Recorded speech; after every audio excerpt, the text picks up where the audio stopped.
If you must blink, do it now. Can this new animated feature from Laika hold its own against the heavyweight contenders for the best animated film of the year?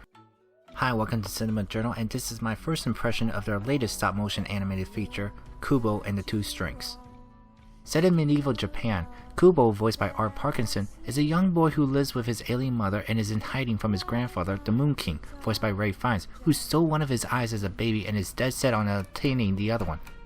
One day while he tried to communicate with his late father, Kubo is discovered and attacked by his aunts, the sisters, voiced by Rooney Mara, and Kubo's mother sacrificed herself in order to protect her son.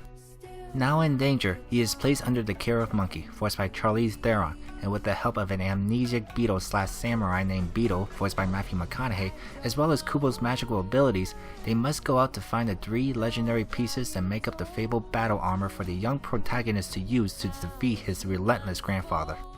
This being their 4th animated feature, Laika has developed a reputation as the premier stop-motion animation studio in America with Coraline, ParaNorman, and the Boxtrolls.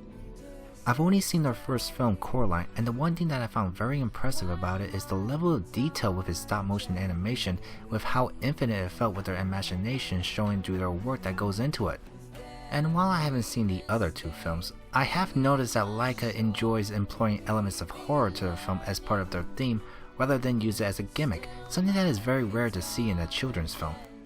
This being the directorial debut of CEO and president of Laika, Travis Knight, aka Chili T.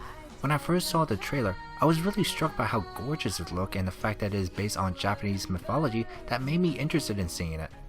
I have a bit of a soft spot for stop-motion animation just by the fact of how much hard work and dedication are put in behind the making of these films that one can't help but be awestruck by the final product. And when I went to go see it, not only do I love the look of the film, but I am surprised by how far they went with their thematic elements that went beyond children's entertainment. There's a scene where a village gets destroyed and they do not shy away from it, along with the creepy atmosphere with the sisters, and I was like, god damn, they do not want to mess around. But for everything else, I don't have much enthusiasm as I would like to have. Undoubtedly and obviously, the animation is the best thing about this film, from the quiet and subtlety of the imagery to the choreography of the action sequences that is just mind-blowing to watch, along with the level of imagination that goes along with it. The characters are also animated well, along with their expressions that help sell their humanity. It just looks so incredible. Also, with the use of rather adult themes about personal losses actually help elevate this far and beyond what children's animated films were known to do.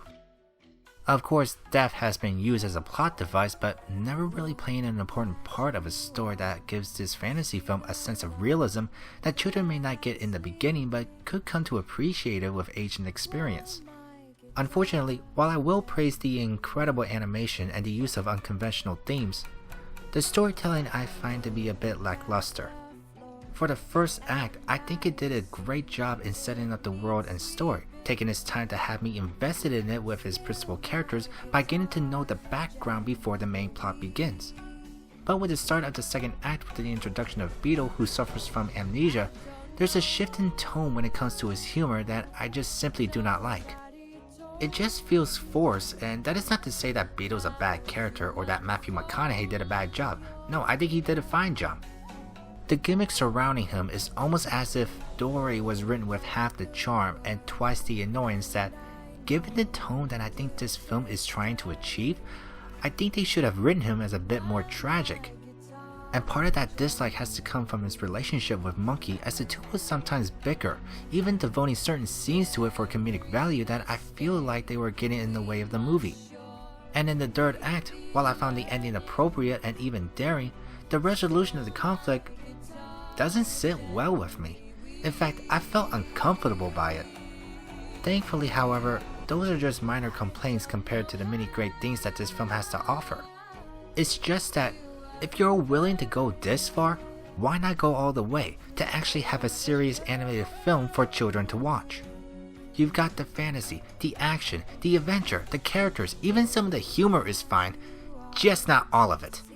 If kids can watch movies like The Lord of the Rings without blinking an eye, then I'm sure they can handle a little more maturity in an animated film, something that I think is a bit overdue. But with that aside, this still is a daring film that actually challenges this young audience by introducing different storytelling elements that they may not be used to seeing, and with the amazing animation that goes along with it, I can say with certainty that this is one of the best animated films of the year. But as for going up against something like Zootopia or Finding Dory by the year's end, I have to say that it's got a lot going against it. But that's a discussion for another day, and by then, I definitely do want to check out their other films that I've missed.